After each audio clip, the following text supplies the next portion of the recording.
Plongé au cœur de la controverse liée au hummus, une préparation culinaire millénaire dans un Moyen-Orient toujours en ébullition.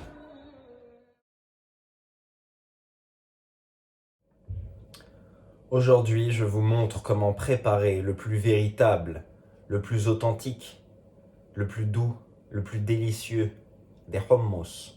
Pour ce qui est de la prononciation, on dit hummus, hummus, comme c'est chaud. Est-ce que c'est Duolingo? Peut-être. C'est un plat qu'on peut apprécier ou aimer facilement, mais qui est difficile à définir. Chacun a son histoire de hummus. Aujourd'hui, je vous livre la mienne.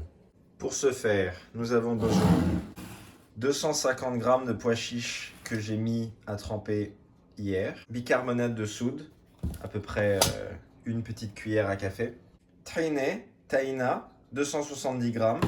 Ce qui est bien aussi, c'est que c'est sans cholestérol.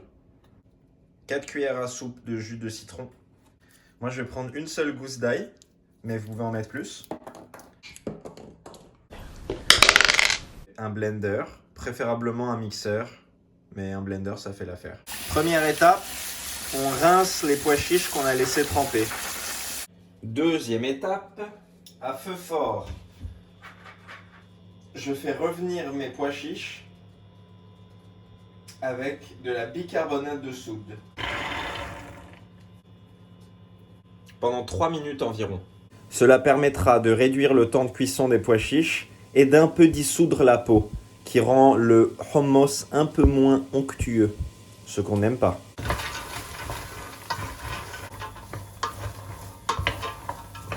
Je mets tout de suite de l'eau. 1,5 litre. On fait bouillir quelques secondes et après, eau frémissante pendant 20, 30, 40 minutes. Nous allons préparer un hummus comme rarement vous avez eu l'occasion d'en manger. En tout cas, c'est mon souhait.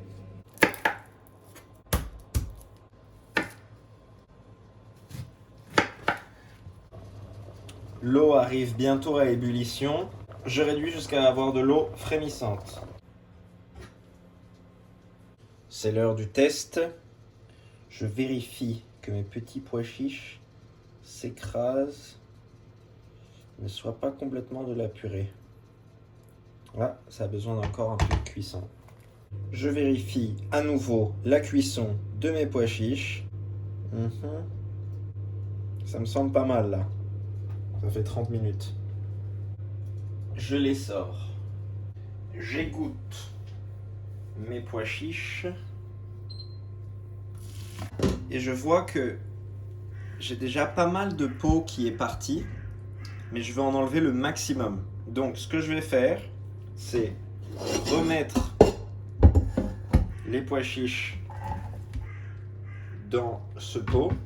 Je vais donc rincer mes pois chiches dans la casserole dans laquelle ils ont été cuits. Ça va avoir un double effet. Le premier, c'est qu'ils vont être refroidis, parce que de toute façon, ils seront réchauffés en train d'être mixés dans le blender. Et le deuxième effet, je vais pouvoir enlever la peau, parce qu'elle va être plus légère, elle va flotter sur la surface. Voyons voir tout ça. Je vais lever comme ça. Et là, je vois que, hop, paf, toute cette petite peau, je jette.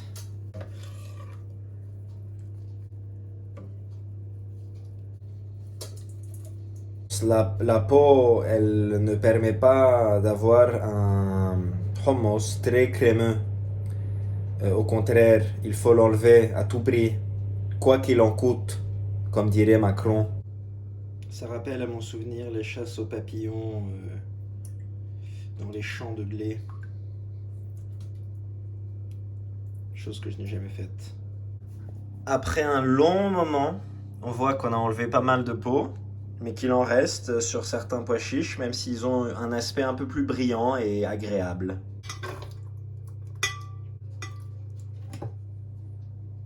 Et je mixe jusqu'à l'obtention d'une pâte assez épaisse et rugueuse.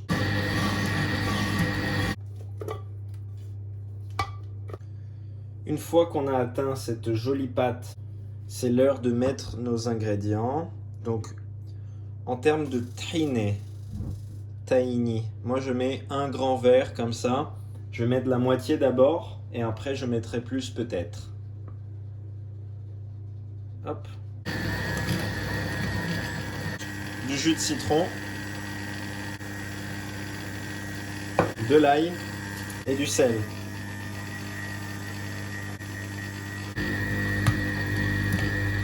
Pendant que ça mixe, je rajoute de l'eau.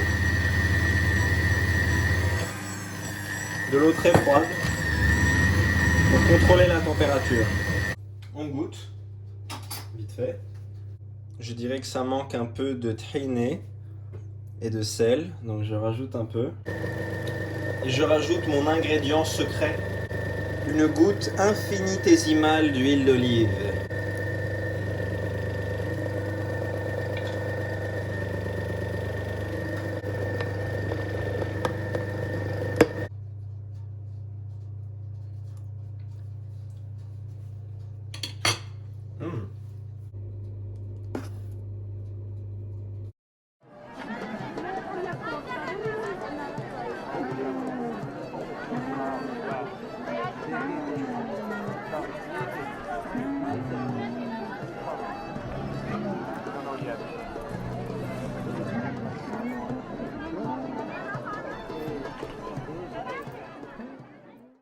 Suis-je à Paris? Suis-je à Beyrouth? Qui sait? Comme je suis libanais, j'ai toujours du pain arabe chez moi, au cas où je dois manger du hummus en confinement. Donc pas besoin de cuillère. Je fais une petite cuillère avec le pain justement. Et comment alors ce hummus? Je trempe.